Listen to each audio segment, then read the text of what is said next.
But second of all, you've been going up and down these stairs for well past a year. Because they had supposedly, built this fortress, but you never seen this fucking nail. You would have seen that nail, and it just so happens to be in a position where it can get pulled up pretty easily. Plot convenience. So the bag to rib. Yep. That really bugged me too, and it was those two things where I was like, no, I want to like it so much, and it's something that most people would probably look past. Mm-hmm. Yeah. And for some reason, they bugged me to no end, and I couldn't, say, this is a really great movie, because those things really bugged me. But I do think that Emily Blunt is incredible in it. Mm-hmm. I do think that it has some really great sequences in it. We talked about the grain silo, the part in the cornfield. Mm-hmm. The girl, I think her name is Millicent Simmons, the deaf girl. Mm-hmm. She's great in the movie. Oh, yeah. And it's very good. I was glad that it did so well. I remember watching it in the theater. It was pretty packed. Yeah. And this was like a 10:30 show or something. And a lot of people were really digging the movie. So that's cool. It's cool to see a movie that's pretty solid. Oh yeah. Get a good crowd for it, especially for a late night show, like what I tend to go to. When I saw it, you could hear like a pin drop. Really? Well, that's because everything in the movie is so quiet. Like you're trying to crunch your popcorn. Nobody wants to eat. Or something like me. It's everyone hears it. That's a rare thing. You get a bunch of assholes, and the movie was so packed. We had to sit up front. All right? And I'm scared because I'm like, I want to really enjoy this. I don't know what these people are going to be like. Your usual dilemmas going into a theater. Nobody said a fucking word through the entire thing. Yeah. And I thought that was awesome. That's so funny that you didn't get that bad luck that you always get. Oh yeah. He always happens to sit next to that one asshole. Even when I went with him, Infinity War. Yes. Yes. Then we sit next to these Korean tourists, and this lady's live translating the entire movie. I remember someone doing that, in Jurassic Park when I saw that, when it first came out. They were narrating the movie to their child who was too young to understand what was going on. Who yelled at them first? Was it Emma? No. Was it Alyssa? Yeah. Yeah. Alyssa doesn't care. She's like, hey. On the roll and was the row and goes, shh. And then they look at her and she's like, okay, sorry. Well, that's a big reason why I don't go to the movies during the day anymore. I go to the last show of the night. Yeah. And sometimes I'm still unlucky. Mm-hmm. I went and saw Green Book last month or a few weeks ago. Mm-hmm. And there was just me and some other couple because it was a 10:45 show. And I swear to you, they talked through half of the movie, and it made me nuts. How's that movie? Movie's good. Mahershala Ali's super good in it.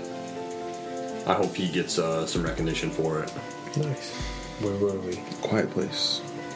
It's good. It's good. It's good. Check it out. Check that one out. Like I said, PG-13. Yes. Horror. I was surprised that was PG-13. I could have sworn it was R, and then I saw that it was actually PG-13. Well, they weren't giving you the rating for a long time, right up until it was released, and then we found it was PG-13, and I was kind of like, is it going to be as good as the trailer? But, it delivers. What do you think if they're trying to make a sequel? It delivers. I was going to ask you about that. Because they're still talking about that, right? He's writing it. Okay. He said that he's writing it right now. If it's based in the universe, it could be good. It could not be good, It's hard to say. Do we need another one? I think it stands... I think it's a good standalone. Mm-hmm. Mm-hmm. I just hope it doesn't get, overkill. Because once you do a bad sequel, it kind of cheapens the source material, at least for me. So that's a gamble, but they're gonna ride that shit because that made a lot of money. Mm-hmm. It did make a lot of money. It was a cheap movie. Was it a cheap movie to make? I couldn't imagine. I don't know what the budget was, but it was definitely made over. Yeah. What did you guys think of the creatures once they're finally revealed? Were you a fan, or were you disappointed, or? I was disappointed because you actually saw them. Mm-hmm. He wanted it to be away like the mystery. Yeah, like I mean, if you see things, that's what I tell people about Signs. Like Signs is really good until you actually see the aliens, and then they look stupid and goofy and CGI.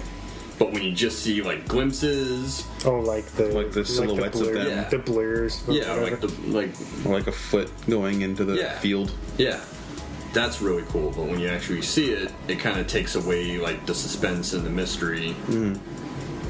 I think if they would have kept those, I think it's the first shot you see is when the little boy gets it, and you just see kind of, you don't get a clear picture of it. It's kind of really blurry and quick, and you just see him get taken. I think if they would have kept it like that, I think it would have been really good. And if that was the extent of what you get to see, like what throughout the whole movie, that would be cool. But I mean, I didn't hate the way they looked. I thought it was cool. Yeah. Is it my turn? Yeah. Oh, Bomb City. That was one of your recommendations A while ago. Yeah. The rocker. It's basically about in Texas, true story. Brian Dennehy, I believe his name was. But anyway, it's about this this punk rocker kid in the 90s. Yeah. He was run down by this jock. With this jock ran him down with his car, his caddy, basically because he was different or whatever, and they just tell that story like from point A to point B, how like there was the rivalry between like the punks and the jocks, like there is everywhere. But is that documentary, Wesley, or is that no? It's a narrative? A narrative. Okay. Yeah, but I mean, I'm sure there's documentaries on it. It was a big story when it happened, but yeah, it's pretty interesting, intense. For the most part, very well acted, and the ending is pretty tragic. And you know, it's something that's happening all around the world. Oh yeah. So check that out, Bomb City. Bomb City. You can order it on VOD. Yeah. Now, I'm sure. Chris? Well, I know that this was a recommendation a while back, like Widows. Oh, yeah, it's Wes's. Yeah. Widows is fucking awesome. Widows is really good, and it reminds me a lot of The Wire on HBO, because it's not just about this heist. It starts getting into like the city politics. Okay. And everything, and there's a lot more layers to it than just a heist film. Yeah. And, you know, there's like Robert Duvall and Colin Farrell who kind of, they're like the legacy politicians, and then Brian Tyree Henry from Atlanta is like trying to be elected to city alderman. Okay. Trying to take over the district that Robert Duvall ran for years, and now his son Colin Farrell runs for years. So it gets into that stuff. Also, another movie like Annihilation that has a pretty large female-led cast, and all of them, like Viola Davis and Elizabeth. I always forget how to say her last name. Debicki. Debicki. I hope I'm not like totally butchering it. Michelle Rodriguez and Cynthia Erivo, who has a smaller part in the film, not as big as the other three, but she's really good in it. She was the only good part of Bad Times at the El Royale that I really dug. But it's a good heist movie. It's got a bunch of different layers. It takes a couple of turns that you don't expect. And you and I talked about this, Wesley, after we watched the movie. Daniel Kaluuya from Get Out, and he's in Black Panther, and he's in Sicario. He's Brian Tyree Henry's brother. Okay. And he's so fucking creepy and scary good in this movie. And possibly the best part of the film. Yeah, really. He doesn't have a whole lot of dialogue in the film. He's just scary and menacing. And he's so good in the movie. I hope that guy is a big star. I don't know what he's got coming up next, because this is more of an ensemble movie. Beyond the three female leads. Not the rest of the cast doesn't have a big part in it. But because I don't even think he's in it for more than 7 or 8 minutes, and he doesn't have a lot of dialogue. But he's a fucking scene stealer. Dude. Yeah, he's super effective in the movie. Yeah, for sure. I hope that guy gets in some bigger movies. Yeah, and gets like more like leading roles like he had in Get Out. He's super British too. You know that? Yeah, when he was. I think it was after when Get Out won all those awards, and he came up and he introduced another award, but he was talking, and it was like, what the heck? he's in Black Panther too, right? Yeah, he's in Black Panther. He's the guy who betrays. What's his name? T'Challa. Forgot his name. But yeah, but the Widows. Okay. Widows, and I know that got recommended after Wesley had seen it. Yeah. And then CJ threw it out again. On the Black Klansman show. Mm-hmm. But I think that's really good, and I don't know how well it did at the box office. I don't think it did all that well, unfortunately, but it was probably one of the better reviewed movies of the year, too. Mm-hmm. Liam Neeson is in it? He's in it? John Bernthal's in it for like 30 seconds, man. It's fucking funny. I was bummed. I was like, what? No. It's like another movie that John Bernthal's in, and he's in it for like less than 3 minutes. Wind River all over again.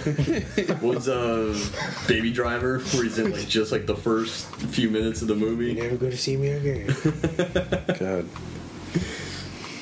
But yeah, it's got a pretty stacked cast. And everyone's really, really good in the movie. Okay. So what else you want to go, Wes, really quick? Yeah. I'll throw out something that a lot of people probably think it's weird that I love so much. A Star is Born. Oh yeah, you're really into that, man. Yeah. Someone told me that you watched this movie 3 or 4 times. No, I mean, no judgment and everything, but I was surprised. They're like, yeah, Wesley's seen that movie like 3 or 4 times. I was like, wait, what? Yeah, I went to see it again when they brought it back to IMAX. Mm-hmm. I saw it in IMAX, and I thought it was awesome, dude. I really like the soundtrack. I really like... yeah, and we talked about that before. Like, the original music in the film is actually really good. Yeah. And the fact that... Because I wasn't aware that Bradley Cooper was that kind of musician. Mm-hmm. You know, he shreds on the guitar. It's all him playing guitar. He has a really good voice. That's cool. And then, of course, Gaga. There's, you know... I don't need to talk about Gaga. She's good. But not only is she good in her performances, but her acting chops for her being her first, real leading role, she killed it. I'll tell you what, there's one of the best scenes of the year is that first scene where Bradley Cooper's on stage and wants her to join him, and she refuses, and then she just says fuck it and goes out there. That's one of the best scenes in any movie this year, and she blows away the crowd. Yeah. So in that, she's supposed to be an unknown? Mm-hmm. Okay. And he kind of introduces her to that? Well, basically, he meets her in a bar, and they kind of hit it off. Okay. But he's fighting these demons, alcoholism, and painkillers, and what have you. And so they start kind of seeing each other, but they're always teetering on the edge because of his addiction, and then she's slowly being recognized for her talent, and then he's being held back. So she kind of eclipses her talent, kind of eclipses him, and he starts to realize that. And then there's some jealousy there. Yeah, he has his addiction issues, like Wesley was saying, and when she starts to eclipse him, then he starts to go off the rails a bit. Yeah. You know who's really good in the movie and plays her dad? Oh, yeah. Andrew Dice Clay. Yes. Really? Yeah. He's not in a whole lot of it, but the few scenes that he's in, he's really good. Okay. It's true. He's kind of reinvented himself as a dramatic actor over the last, I don't know, decade, maybe even less than that. Where he kind of pops up in these smaller, like more dramatic roles, and he's really good in A Star Is Born. Okay. Dave Chappelle. He's in that? He's in like one scene. Yeah. He's in the scene that you see in the trailer for the movie.